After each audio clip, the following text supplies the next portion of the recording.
रामकृष्ण हरे. सज्जन हो, आपण पंढरीची वारी या विषयावर रोज एका अभंगावर अभंग विवरण करत आहोत. म्हणजे अभंगाचा भावार्थ आपण पुढे सादर करत आहोत. ते अभंग आहेत एक तर पंढरीचं महात्म्य सांगणारे असतील किंवा मग वैष्णवांचं वारकऱ्यांचं महत्त्व सांगणारे असतील.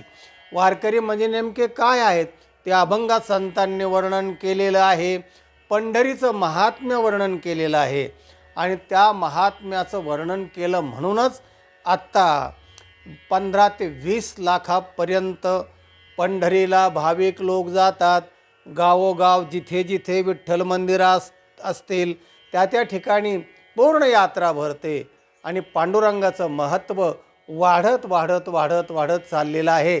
तो कसा आहे पांडुरंग आणि पांडुरंगासाठी आसुसलेले संत, कशी ओढ असते त्यांना आणि कसे ते पंढरीत गेल्यानंतर पंढरीत जाऊन काय करतात ते संत जनाबाई आपल्या अभंगात सांगते.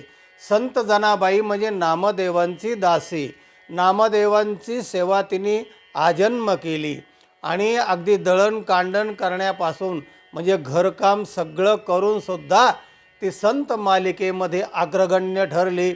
अशी जी संत जनाबाई म्हणजे असं म्हणा की महिलांची पहिली प्रतिनिधी वारकऱ्यातली, की जी वाळवंटात नामदेवांचं कीर्तन चालू असताना ज्ञानदेवांना म्हणते, आजणी म्हणे ज्ञानदेवा बोला अभंग, नामदेव कीर्तन करी पुढे देव नाचे पांडुरंग. जणी म्हणे ज्ञानदेवा बोला अभंग. एवढा अधिकार त्या जनाबाईचा. काय म्हणते अभंगामध्ये, पंढरीचं महात्म्य काय सांगते ऐका. संत भार पंढरीत कीर्तनाचा गजर होत. संत भार पंढरीत. संतांचा भार संभार पंढरीत गेलेला आहे. पंढरी अवघी दुमदुमली पंढरी. विठ्ठल विठ्ठल गजरे गजरे दुमदुमली पंढरी. अवघी असा तो संत भार पंढरीत जाऊन पंढरी हरिनामाने दुमदुमून टाकलेली आहे. आणखीन तिथे गजर कशाचा होत असतो, कीर्तनाचा गजर होत. हरिकीर्तनाचा गजर होतो, नामाचा गजर होतो आणि त्या पंढरीमध्ये देव उभा. हे दुसऱ्या चरणात जनाबाई म्हणते, तेथे असे देव उभा. देव उभा आहे, बसलेला नाही, झोपलेला नाही आहे, वाट पाहतोय. वाट पाहे उभा भेटीची आवडी, कृपाळू तातडी होता वेळ. भक्तांची वाट पाहतो, कटेवर हात देऊन भक्तांना तो या या म्हणतो. इतका तो भावाचा भुकेलेला आहे. तेथे असे देव उभा, दिसे समचरणाची शोभा. सारखे पाय विटेवर ठेवलेले आहेत, कटेवर हात ठेवलेले आहेत आणि उन्मुलित अर्धुन्मुलित डोळ्याने तो भक्तांकडे पाहतो आहे. तिसऱ्या चरणामध्ये जनाबाई म्हणते की इथे कीर्तनाचा जो गजर होतो आहे, कीर्तन सगळे भक्त करतायत, फडाफडांनी कीर्तन असतात. रंग भरे कीर्तनात प्रेमे हरिदास नाचत. रंग भरतोय कीर्तनामध्ये आणि सगळे हरिदास त्या कीर्तनाच्या रंगामध्ये नाचतात. इतकं कीर्तन रंगलं, इतकं कीर्तन रंगताना तर त्याच एका अभंगामध्ये इतकं कीर्तन नामदेवांचं रंगलं की त्या कीर्तनामध्ये भगवान नाचायला लागले आणि नाचत असताना देवाचा गळला पितांबर. सावध होई देवा ऐसे बोले कबीर, नामदेव कीर्तन करी पुढे देव नाचे पांडुरंग.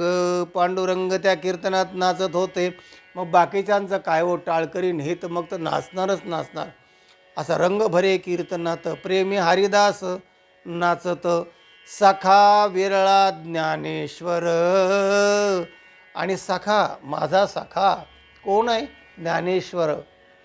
आणि नाम याचा जो जिव्हार, नामदेवाचा प्रिय भक्त, जीवस्य कंठस्य नामदेव आणि ज्ञानदेव, ज्ञानाचा ज्ञानदेव आणि नामाचा नामदेव अशी यांची जोडी. सखा विरळा ज्ञानेश्वर. विरळा म्हणजे असा संत एखादाच असतो. नामयाचा जो जिव्हार, ऐस्या संता शरण जावे.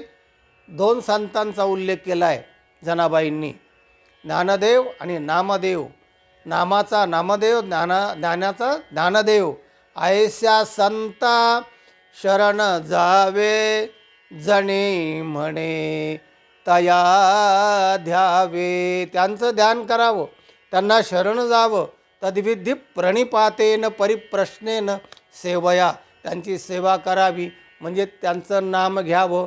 त्यांचं ज्ञान जे ग्रंथ आहेत म्हणजे नामदेवांची गाथा असेल आणि ज्ञानदेवांची ज्ञानेश्वरी असेल तर तेच त्या रूपाने आत्ता आहेत, ज्ञानाच्या आणि नामाच्या रूपाने. तर त्यांचं ध्यान करावं आणि ग्रंथांचं वाचन करून ते आत्मसात करावेत. नामदेवाने तर ज्ञानेश्वरीमध्ये, ज्ञानेश्वरीच्या संदर्भामध्ये असं म्हटलेलं आहे, नामा म्हणे ग्रंथ श्रेष्ठ, ज्ञानदेवी एकतरी ओवी अनुभवावे. अशा त्या ज्ञानेश्वरीचं महत्त्व नामदेवाने सुद्धा सांगितलेलं आहे. तेव्हा ऐशा संता शरण जावे, जणी म्हणे तया द्यावे. असा हा मार्मिक, सात्विक, तात्विक, समर्पक अभंग जनाबाईंनी केलेला आहे. तेव्हा याचं श्रवण केल्याने सुद्धा माणसाला भक्ती होते, पुण्य मिळतं. एथ मोक्ष आहे ऐता श्रवणाची माझी. घर बसल्या तुम्हाला वारीचा आनंद आणि पुण्य लाभतं आहे. आणि म्हणून अजून 1-2 दिवस या वारी संदर्भामध्ये आपण अभंगावर विवेचन करणार आहोत. मनाचे कान करून तुम्ही ऐकत आहात त्याबद्दल तुम्हाला धन्यवाद देतो. सर्वांना एकदा आषाढी वारीच्या निमित्ताने जय हरी, रामकृष्ण हरी.